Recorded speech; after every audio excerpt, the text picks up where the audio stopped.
The year is 2003. Manchester United stands at the summit of European football, but there is a tremor of uncertainty running through Old Trafford. They had just completed a massive, painful divorce.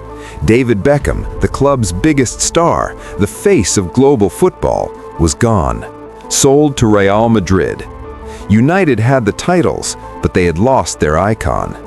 They needed a successor, someone to fill the monumental gap left by the greatest celebrity in the sport. But this search for Sir Alex Ferguson was never about glamour. It was always about one thing: the DNA of a winner. Meanwhile, 1,000 miles away in Lisbon, that DNA was being forged in poverty. The boy's name was Cristiano Ronaldo dos Santos Aveiro. He was 18 years old, all skin and bones, with a fire in his chest that burned hotter than any training ground in Europe. He was too skinny, too selfish, and he had a terrifying addiction to showboating. But he was fast, untouchable, and already he thought he was the best in the world. And now, fate had dictated a collision, a low-stakes ceremonial friendly match to open Sporting Lisbon's new stadium. To United, it was a pre-season inconvenience. To the skinny kid, it was his one-night invasion of destiny.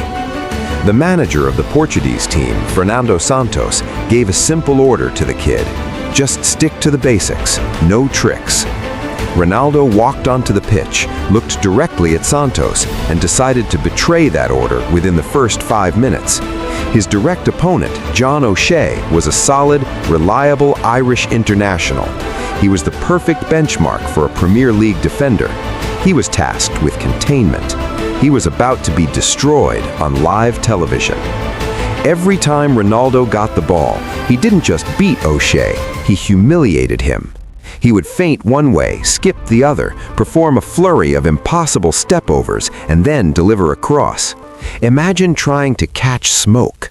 That was O'Shea's 45 minutes. Rio Ferdinand would later recall, he made O'Shea look dizzy. O'Shea needed an oxygen tank at halftime. The fans in Lisbon were laughing, but on the Man United bench, nobody was smiling.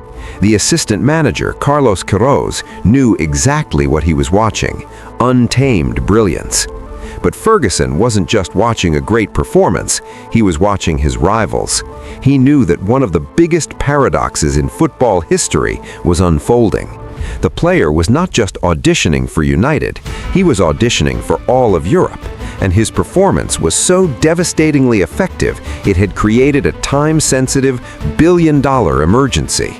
The halftime whistle blew. O'Shea slumped onto the medical table, shell-shocked. The dressing room was silent. The players were supposed to be analyzing the opposition. Instead, they surrounded Sir Alex Ferguson, and the message was uniform: "Boss, you have to sign this kid."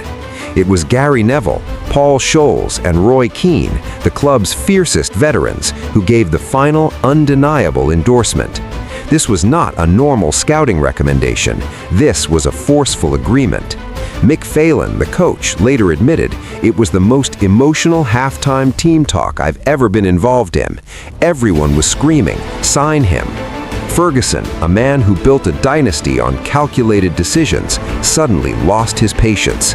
Logic was gone. The scouting reports were irrelevant.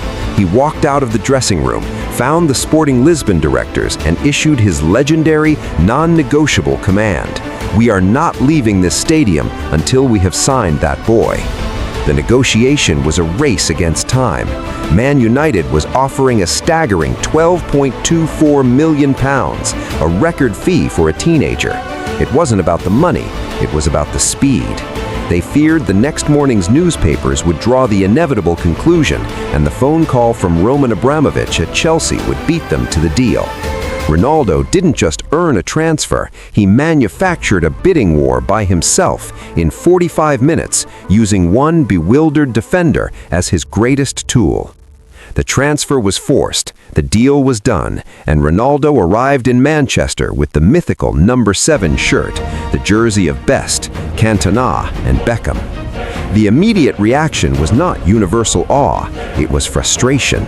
The kid who destroyed O'Shea now had a new enemy: consistency.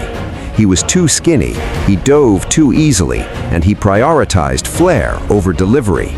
The paradox was staggering. Ferguson had signed a potential icon, but he was also dealing with a temperamental teenager who needed to be broken down and rebuilt from the ground up. This is where the true, patient genius of Sir Alex Ferguson shines. He didn't coach the skill out of him, he coached the waste out of him. He used the established stars, Keane, Neville, and Van Nistelrooy, to challenge him, to yell at him, to stop him from going viral on a Tuesday night in Bolton for all the wrong reasons. This was the crucible. For 3 years, Ronaldo was merely promising. He was a paradox. The player who forced himself onto the biggest stage was now struggling to prove he belonged there. Then came the turning point, the year 2006. The physical transformation was complete. The lanky, skinny kid had been replaced by an athlete carved from granite. More importantly, the selfishness had been channeled into ruthless efficiency. The flair remained, but it now served a purpose. The promise of those 45 minutes in Lisbon was finally fulfilled. The result? The 2007-08 season. Ronaldo exploded. 42 goals, the Premier League title, the Champions League trophy, and the first of his 5 Ballon d'Or awards. He didn't just replace Beckham, he eclipsed him. The investment made in a moment of panic had delivered the greatest return in football history. That original forced transfer was not just a signing, it was the foundation of Sir Alex's final great Man United dynasty.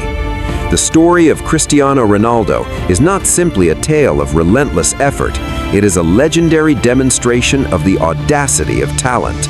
It proves that in a world of complex data and billion-dollar valuations, sometimes all it takes is one single, unforgettable, halftime performance to destroy the entire system and force the hand of history. And John O'Shea? He is now immortalized not as a defender, but as the collateral damage in the genesis of a god. That is the true power of a moment.